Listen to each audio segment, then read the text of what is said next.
All right, everybody, so I'm back again with another review. This is the Bay Area's only toy reviewer, Carl, and I am here today with DC Collectibles. I think it's the designer creation, um, Roy Harper, also known as Arsenal. Some of you may recognize this figure, but just based off the color, because of the television show Arrow. I love Arrow. I love that show. Despite I like the whole universe, like that whole DC Arrow Flash universe. I like all that stuff. Even though it doesn't always seem like I care too much for the Flash TV show, I actually do really like it. But I digress. This figure, is very, very nicely detailed, and I'm very happy that I got him. I really am. A little backstory. Roy Harper, in this incarnation, has no powers. He has no abilities, aside from the fact that he is a incredibly skilled marksman. He's very good at shooting arrows, much like his predecessor. He's the protege of Green Arrow. For a little while, I believe he was called Red Arrow for a little while, but later on, he adopted the name Arsenal because at some point in the comics, he used a variety of different weapons aside from just using a bow and arrow. That being said, he's an incredible marksman. Other than that, he has your standard abilities of any sort of like regular human vigilante martial arts skills, acrobatics to an extent, to a degree. But the thing that really sets Roy Harper, this incarnation of him, aside is his personality. He has a very, I guess the word you would want to use is nonchalant, but he has a very devil-may-care personality.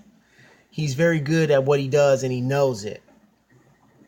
He also cracks a lot of jokes, and he brings a very light-hearted mood to his team. Speaking of which, his team, speaking of this incarnation of him, is the Red Hood and the Outlaws. He is accompanied by Jason Todd, the Red Hood, for those of you who know who he is, from Batman lore, and Starfire from Teen Titans lore. But as far as accessories go,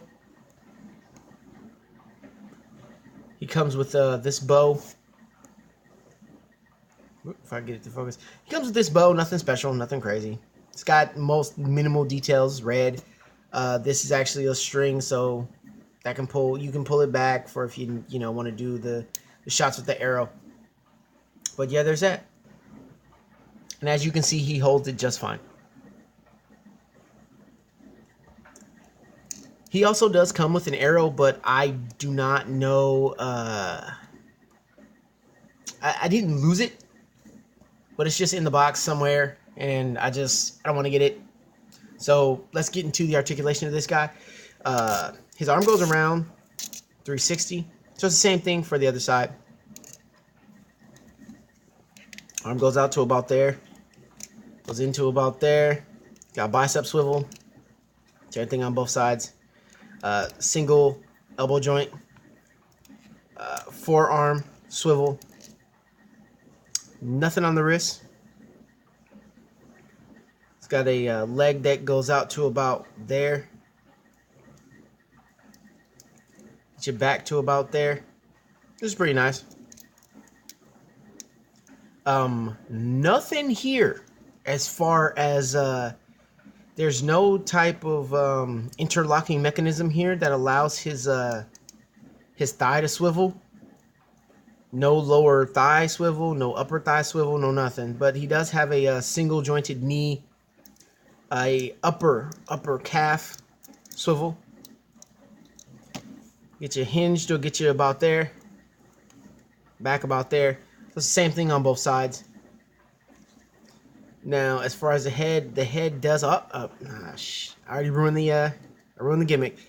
But his head does go around 360. It's very, very tight. Very, very, very tight. And I actually don't feel comfortable spinning his head all the way around. But it does go around. It goes... get you down to about there. Get you up to about there. And since I already ruined it, he's got the ass ketchum gimmick where his hat can just swivel around. The hat doesn't come off at all. But the hat does swivel around so that way he can be the very best like no one others. You know the song. You know the rest of the song. But he also has these, I don't know if they're nice detailings, but they're accurate to the comic because at the time of this incarnation of him, he had these sort of like tattoos. I don't really know the significance of them, but he has them. As far as detail goes, this guy looks really good. Got the arrow pack back here. He's got just a stupid amount of pouches. Just pouches just everywhere. Aesthetically, he's very pleasing. Oh, no waist swivel either. Nothing on the waist. He might have a waist swivel, but I don't want to tempt fate here and like try to twist him and just like break him because I have done that before. Excuse me. Aesthetically speaking, I like him. I like him a lot. He looks accurate to the comic. His face detailings look, his face detailings look good. There's a differentiation between the colors of his lips and the color of his skin. I think the hair detail, the detail on the hair looks good. Let me stop spinning him around so much. I think the detailing on the hair looks good. I really like the red. I like the suit. I really, really like the suit. I enjoy the suit. No abdominal hinge. Nothing there. And that's my only, if I have to say, that's my only gripe with this guy is that as good as he looks, his articulation is okay. But it could be a little better. And that's my only gripe with this guy, really. It's just his articulation. It's a good-looking figure. It just... you can make it work, you can make the articulation work, but the articulation that you are given only gets you so far. You see, until you start really stressing the figure out, and then things start falling off and breaking. But other than that, limited articulation, I think this guy looks good. I like all these harnesses and straps here. They easily could have just cheaped it and just stuck the backpack on and then not give